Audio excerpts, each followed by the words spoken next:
Perbarui ilmu Islam kamu bersama Religion di tv1news.com dan TV1 Connect. Assalamualaikum warahmatullahi wabarakatuh. Hamdan wa syukran lillah wassalatu wassalamu ala rasulillah wa ala alihi wa sahbihi wa man walah wa la hawla wa la quwwata illa billah amma ba'd. Puji dan syukur hanya untuk Allah subhanahu wa ta'ala Rabbul Izzah. Salawat beserta salam senantiasa terlimpah dan tercurah untuk manusia yang paling mulia, baginda kita Nabi besar Muhammad sallallahu alaihi wasallam, beserta para keluarga, para sahabat, dan insya Allah kepada kita semua selaku umatnya. Para pemirsa, Assalamualaikum Nusantara dimanapun Anda berada.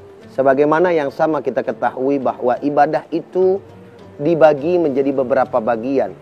Ada ibadah fisik, dan juga ada ibadah qalbiyah, yaitu ibadah hati. Dan juga ada ibadah yang terkumpul di dalamnya semua, yaitu ibadah harta, ibadah hati, ibadah fisik yang terkumpul di dalam ibadah haji, menjalankan kewajiban ke tanah suci. Sebagaimana yang juga sama kita maklumi, dalam ibadah yang bangsa qalbiyah, yaitu hati, ini menjadi patokan juga yang utama bagi seseorang akan sehatnya tubuh kita.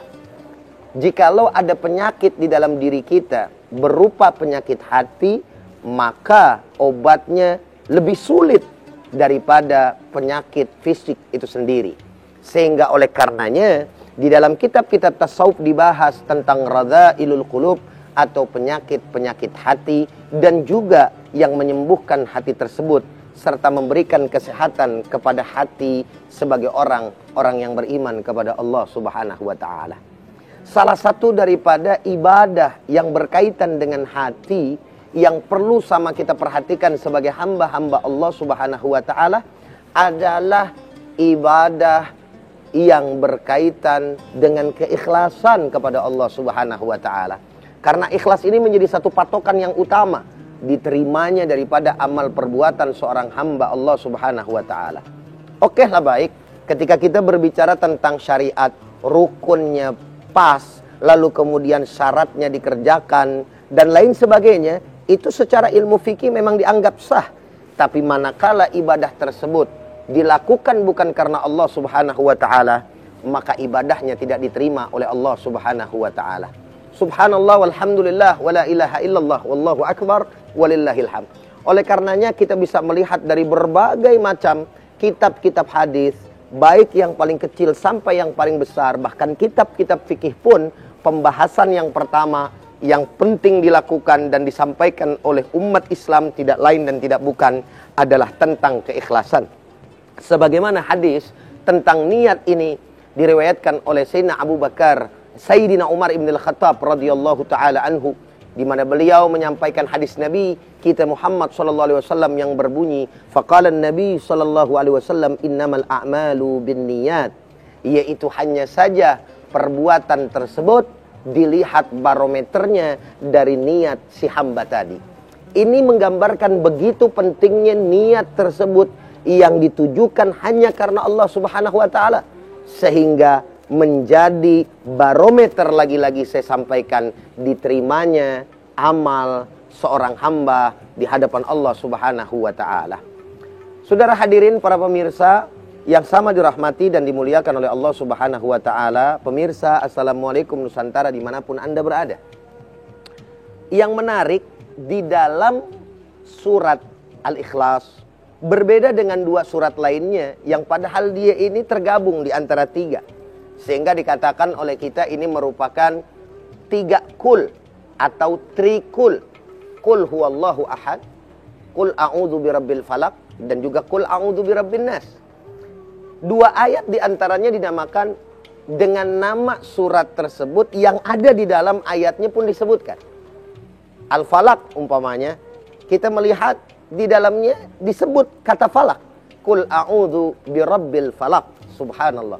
Surat An-Nas disebut juga di dalamnya Qul a'udzu birabbin nas, tapi berbeda dengan surat Al-Ikhlas di mana Allah Subhanahu wa taala menyampaikan Qul huwallahu ahad, Allahus samad, lam yalid wa lam yulad wa lam yakul lahu kufuwan ahad. Shadaqallahul azim.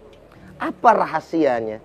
Kenapa Allah Subhanahu wa taala tidak menamakan dengan surat Al-Ahad sebagaimana dengan surat-surat yang lainnya yang di dalam surat tersebut juga tersebutkan nama surat tadi. Tapi Al-Ikhlas Allah Subhanahu wa taala tidak menyebutkan di dalamnya. Tidak dinamakan dengan Al-Ahad, tapi Al-Ikhlas. Kenapa sedemikian rupa? Seakan-akan Allah ingin memberitahu kepada kita semua selaku hamba-Nya bahwa apapun yang dilakukan di dalam hidup dan kehidupan ini semata-mata hanya untuk Allah Subhanahu wa taala. Qul huwallahu ahad. Katakanlah ya Muhammad bahwa Allah itu esa. Perbuatan kita, kelakuan kita, ibadah kita, taat kita hanya ditujukan untuk Allah Subhanahu wa taala. Dan hal itu tergambar di dalam ibadah salat kita, yaitu sebelum kita melakukan membaca surat Al-Fatihah sebagai salah satu daripada rukun salat, ada sunnah membaca du'aul iftitah. Inna salati wa nusuki wa mahyaya wa mamati lillahi rabbil alamin. Masya Allah, sesungguhnya salatku, ibadahku, hidupku, matiku hanya untuk Allah Subhanahu wa ta'ala. Bacaan daripada surat Al-Ikhlas tidak dengan sur Qul huwallahul ikhlas, tapi hanya Qul huwallahu ahad. Maka bagi kita sebagai hamba-hambanya yang beriman, para pemirsa, Assalamualaikum Nusantara dimanapun Anda berada, ini menjadi perhatian yang amat sangat mendalam untuk kita agar kita menjadi hamba-hambanya yang ikhlas. Saudara hadirin, yang menarik pula dalam kesempatan pagi hari yang mulia ini, ada kata-kata mukhlas dan ada kata mukhlis. Subhanallah. Mukhlas itu lebih tinggi daripada mukhlis. Mukhlis orang yang ikhlas. Ini pemakai daripada sigat isim fa'il. Sedangkan mukhlas adalah sigat atau wazan isim maf'ul, yaitu orang yang diikhlaskan. Oleh karenanya, iblis tidak mampu untuk menggoyahkan keimanan hamba Allah Subhanahu wa taala, yaitu orang-orang yang diberikan di dalam hatinya keikhlasan. La ugwiyannahum minhum illa ibadakal mukhlasin. Di dalam Al-Quran disebutkan, saya akan mengganggu mereka, saya akan membawa mereka, saya akan mengajak mereka betul-betul. Bahkan dikatakan di dalam hadis di dalam ayat tersebut dengan memakai dua lam taukid, la ugwiyannahum minhum ajma'in illa ibadakal mukhlasin. Sungguh betul-betul, pertama lam taukid, yang kedua dengan nun taukid sakilah. Artinya iblis mempunyai kesungguhan untuk selalu senantiasa memberikan kepada kita gangguannya, terus kemudian godaannya. Untuk apa? Menjadi orang-orang yang tidak ikhlas di mata Allah Subhanahu wa ta'ala, saudara. Oleh karenanya, dia tidak akan pernah bisa mengganggu manakala hanya orang-orang yang diberikan keikhlasan kepada Allah. Maka Allah gunakan kata-kata dalam Al-Quran tersebut, illa ibadakal mukhlasin, bukan illa ibadakal mukhlisin. Subhanallah, walhamdulillah, wala ilaha illallah, wallahu akbar, walillahil hamd.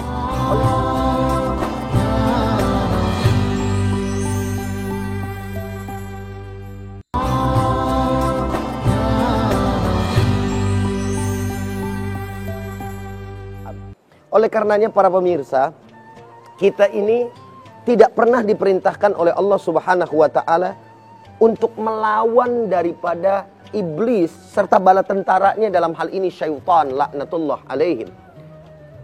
Kenapa? Karena memang kita tidak akan pernah sanggup untuk melawan syaitan, tidak akan pernah sanggup melawan daripada iblis jikalau hanya mengandalkan daripada diri kita sendiri. Allah memerintahkan kepada kita untuk berlindung kepadanya dari semua godaan syaitan yang terkutuk.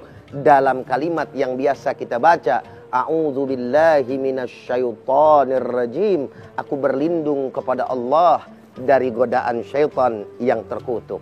Subhanallah, walhamdulillah, wala ilaha illallah, wallahu akbar, walillahil hamd. Para pemirsa hadirin Assalamualaikum Nusantara, dimanapun Anda berada. Ada pertanyaan yang menarik dalam kaitannya tentang sebuah keikhlasan. Apakah boleh kita membaca surat Waqiah dengan tujuan meraih dunia? Lalu kemudian, apakah hal ini tidak termasuk kategori riya? Yaitu membaca daripada surat Al-Waqiah tapi dengan tujuan mendapatkan kelancaran dunia. Permasalahan seperti ini akan menjadi satu pertanyaan di benak umat Islam atau di benak orang-orang awam. Oleh karenanya, dalam kesempatan ini saya akan coba untuk meluruskan apa yang menjadi definisi daripada riya, ikhlas, serta tingkatannya seperti apa yang disampaikan di dalam pendapat-pendapat para ulama. Para pemirsa, hadirin, Assalamualaikum Nusantara dimanapun Anda berada. Dalam hal ini, Al-Imam Al-Fudail Al-Iyad, Fudail bin Iyad maksud saya, rahimahullahu ta'ala, beliau pernah mengatakan seperti ini. Tarkul amali min ajlin nas riya'un, wal amalu min ajlin nasi syirkun, wal ikhlasu ay yu'afiyakallahu minhuma. Termaktub di dalam kitab Ar-Risalatul Qusyairiyah halaman 96 dan juga 95. Apa yang beliau katakan? Fudail bin Iyad rahimahullah menyampaikan kepada kita, meninggalkan amal karena manusia itu namanya riya. Sekali lagi saya sampaikan, meninggalkan amal karena manusia itulah yang disebut riya. Kok bisa seperti itu? Begitulah adanya para pemirsa. Umpama contoh, saya sholat dikata nggak bener. Saya sholat dikata cuman belagak doang. Sholat salah, nggak sholat salah. Udah dah, mendingan saya kagak sholat. Nah, ada orang-orang yang seperti itu. Itu merupakan satu contoh yang amat sederhana, ya, yang senada apa yang disampaikan oleh Al-Imam Fudail bin Iyad. Jadi kita tidak boleh, walaupun orang mengatakan apapun kepada kita, menjelekkan apapun kepada kita, tidak boleh bagi kita untuk meninggalkan daripada sebuah perbuatan ibadah karena apa yang disampaikan oleh manusia. Ketika kita melakukan hal yang sedemikian rupa, berarti kita termasuk orang-orang yang riya. Lalu dilanjutkan oleh beliau, dikatakan wal amalu, dan beramal saleh min ajlin nas, untuk tujuan dilihat oleh manusia, syirkun, merupakan sebuah kesyirikan. Minimal ini merupakan syirik asghar atau syirik yang kecil. Sehingga oleh karenanya tidak boleh kita beribadah kepada Allah karena ingin dipuji oleh manusia. Umpamanya ada seorang mantu, sholat mah sholat bagus, tapi lantaran kagak ada mertuanya, sholat mah biasa aja. Namanya emang tiap hari udah begitu. Baca Fatihah ngebut, baca surat pendek ngebut pula, saudara. Emang romannya mau buru-buru, kebiasaannya begitu kan, saudara. Tahu-tahu lagi sholat maghrib umpamanya, oh, ada mertua ketok pintu dari depan, saudara. Lalu kemudian yang tadinya biasa saja, dia ngebut-ngebut, berubah. Nadanya dibagus-bagusin, dikeras-kerasin. Supaya apa? Supaya mertua dengar, saudara hadirin. Bismillahirrahmanirrahim. Alhamdulillahi Rabbil Alamin. Waduh, tadinya mau ngebut. Bismillahirrahmanirrahim. Alhamdulillahi Rabbil Alamin. Ar-Rahmanirrahim. Maliki Yaumiddin. Bodoh amat. Kenapa? Nggak ada mertua. Dengar mertua ketok pintu biar dianggap mantu yang saleh. Dibagus-bagusin. Kata Fudail bin Iyad, model seperti ini beramal karena arah manusia atau tujuan manusia dianggap baik oleh manusia adalah merupakan syirik yang kecil. Lalu bagaimana dengan yang ikhlas? Lalu dilanjutkan oleh beliau, wal ikhlasu ayyu'afiyaka Allahu minhuma, yakni ikhlas itu kalian dihindari dari dua hal yang tadi. Ketika kita beribadah hanya karena Allah, orang mau puji, orang enggak puji, orang hina, orang tidak hina, ramainya manusia, sepihnya manusia, tidak menjadi persoalan bagi kita atau si hamba tadi, karena yang dicari adalah Allah dan juga keridhaannya. Subhanallah walhamdulillah wala ilaha illallah wallahu akbar walillahil hamd. Sekarang ini kita sebagai manusia, khususnya di akhir zaman, kadang merasa menjadi pemikiran dan menjadi beban buat kita apa yang disampaikan oleh orang kepada kita. Padahal mah bagi orang yang betul-betul ikhlas, dia tidak akan pernah peduli apa kata manusia. Apalagi di zaman sosial media. Kalau dulu sih saudara hadirin para pemirsa, tetangga mungkin yang ngomongin kita karena deket. Mungkin teman sekantor yang bicarain kita. Mungkin teman sepergaulan tongkrongan kita yang ngomongin kita. Kalau di akhir zaman ini, manusia seluruh dunia bisa bully kita, saudara. Itulah kemajuan teknologi dari kurang dan lebihnya. Komentar, bikin status misalnya, kita kemudian bikin video, bikin foto misalkan di Instagram, Facebook, lalu kemudian juga yang sekarang lagi tren anak muda, TikTok. Waduh, itu yang namanya manusia, para netizen maha benar atas segala komentarnya, saudara. Kalau kita nggak kuat-kuat, Masya Allah, akhirnya kita kepikiran. Habis kepikiran kita sakit, tertekan dan lain sebagainya. Padahal Allah yang kita tuju.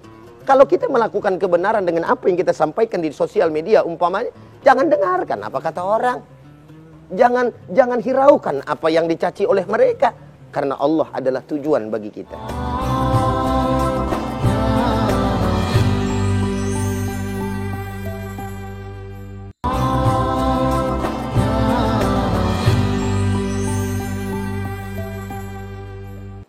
Saudara, saya ingin tekankan kembali para pemirsa, apa yang menjadi kisah Luqmanul Hakim dan anaknya.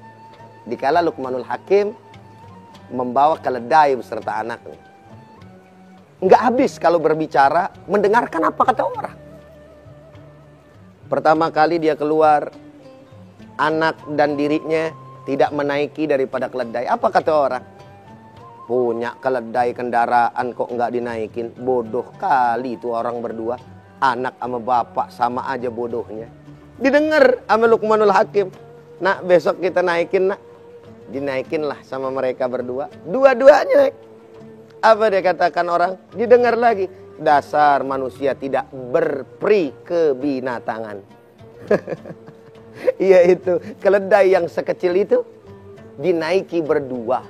Didengar olehnya, nak, besok kita pindah, nak. Kamu yang naik, bapak yang teng-teng, bapak yang bawa. Itu keledai dilaksanakan. Besok ada orang berkata, apa yang dikatakan oleh orang-orang yang melihatnya? Dasar anak kagak tahu diri, masa bapak disuruh dorong? Tuh. Besok dirubah lagi, saudara. Ya sudah, nak, bapak di atas, kamu yang tarik, nak, keledainya. Dikatakan lagi sama orang. Apa kata manusia kala itu? Dasar bapak nggak tahu kesianan sama anak.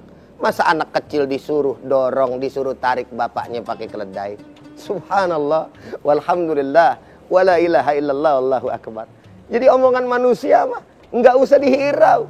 Yang penting selama kitanya betul-betul kepada Allah sebagai tujuan akhir, awal dan akhir bagi kita. Karena juga yang namanya omongan orang tadi akan mampu untuk bisa merubah apa yang menjadi niat kita. Maka oleh karena itu, saudara, ketika kita mendengar apa kata orang, jangan dihiraukan, akan berbahaya buat diri kita. Tapi tetaplah istiqomah kepada tujuan kita. Begitupun jangan pernah terlena. Jangan pernah terlena dengan pujian orang. Jangan pernah terlena dengan sikap baik orang yang mengangkat-ngangkat kita. Karena bisa jadi mereka hanya melihat apa yang baik dari diri kita. Karena kita ditutupi aib oleh Allah Subhanahu wa Ta'ala. Sehingga hanya melihat daripada kebaikan kita.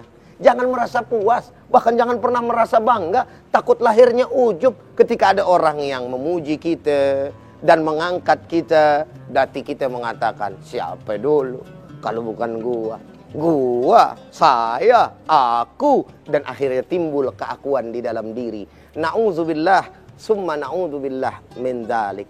Oleh karenanya, Fudail ibn Iyad tadi mengatakan, kalau keduanya hal tersebut tidak ada di dalam diri kita, diselamatkan oleh Allah Subhanahu wa Ta'ala, maka kita bisa dikategorikan sebagai orang-orang yang ikhlas.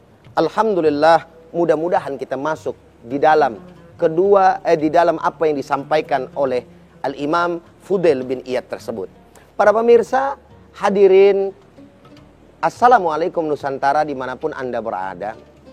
Yang perlu juga sama kita ketahui dalam tema pada kesempatan subuh atau pagi hari ini adalah, lalu sebenarnya ikhlas tersebut adakah tingkatannya? Apakah ada artinya susunannya?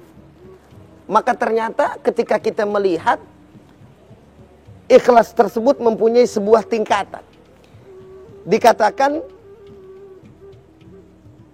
oleh Ibnu Ajbah rahimahullah, beliau berkata, al-ikhlasu ala 3 darajat. Ikhlas itu terbagi menjadi 3 derajat. Yang pertama adalah ikhlasul awam, ikhlasnya orang-orang awam. Yang kedua wal khawas, ikhlas yang khusus. Dan yang ketiga wa khawasul khawas, itu lebih tinggi lagi para pemirsa hadirin yang sama dirahmati dan dimuliakan oleh Allah Subhanahu wa taala. Fa ikhlasul awam, dijelaskan bahwa ikhlas awam tersebut yakni berbuat karena Allah Subhanahu wa taala namun masih menginginkan bagian dunia dan juga akhirat. Seperti umpamanya kesehatan, rizki yang berlimpah, wajarlah. Itu kebanyakan daripada orang awam. Dia minta kepada Allah Subhanahu wa taala dalam ibadahnya, semoga dengan lantaran ibadahnya menghasilkan balasan dari Allah Subhanahu wa taala. Apakah itu termasuk ikhlas? Ikhlas. Walaupun dia mengharapkan balasan dari Allah Subhanahu wa taala. Loh, kenapa bisa dikatakan ikhlas? Karena dia mengharapkan balasan dari Allah. Subhanallah. Jadi tingkatan yang seperti ini masih tingkatan ikhlasnya orang awam. Lalu kemudian saya ringkas. Yang kedua adalah ikhlas yang khusus. Yaitu hanya menginginkan bagian akhirat tanpa memperdulikan bagian di dunia. Masya Allah. Jadi dia ibadah saja kepada Allah Subhanahu wa ta'ala. Biarinlah Allah mau balas, alhamdulillah. Allah nggak balas juga nggak apa-apa. Yang penting di akhirat saya mendapatkan balasannya.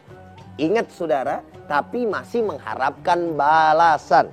Maka dia setingkat lebih tinggi daripada ikhlasnya orang awam. Yang terakhir adalah khawasul khawas, yakni ikhlasnya orang yang betul-betul tinggi di hadapan Allah Subhanahu wa taala, yakni melepaskan seluruh keinginan atau bagian kesenangan serta balasan dunia ataupun akhirat. Subhanallah. Persembahan mereka semata-mata hanya untuk merealisasikan ubudiyah, penghambaan kepada Allah, sekaligus melaksanakan hak dan juga perintah ketuhanan, yakni rububiyah, karena cinta dan rindu untuk melihat Allah Subhanahu wa ta'ala. Subhanallah, walhamdulillah, wala ilaha illallah, wallahu akbar, walillahil hamd. Kalau kita ingat tokoh sufi, yaitu Rabi'ah al-Adawiyah, seorang wali perempuan, inilah tingkatan derajat keikhlasan yang dia punya. Karena di dalam doanya dia mengatakan, ya Allah, saya tidak peduli engkau masukkan hamba ini ke dalam neraka ataupun ke dalam surga. Enggak apa-apa ya Allah, bahkan ketika engkau memasukkan hamba ke dalam neraka, yang penting engkau ridha terhadapku ya Allah. Subhanallah, walhamdulillah, wala ilaha illallah, wallahu akbar, walillahil hamd. Para pemirsa, Assalamualaikum Nusantara yang sama dirahmati dan dimuliakan oleh Allah Subhanahu wa ta'ala. Demikianlah pembahasan yang ringkas pada kesempatan pagi hari ini mengenai keikhlasan. Semoga kita, bahkan saya pribadi, dikaruniakan oleh Allah Subhanahu wa ta'ala sifat keikhlasan dan mampu istiqamah untuk menjadi hamba-hambanya yang ikhlas. Karena dengan keikhlasan tersebut kita akan mendapatkan ridha Allah Subhanahu wa ta'ala. Amin ya Allah ya Rabbal Alamin. Saya Abdurrahman Jailani atau Bang Ujai undur diri dari antum semua. Hadanallah wa iyyakum ajma'in. Assalamualaikum warahmatullahi wabarakatuh.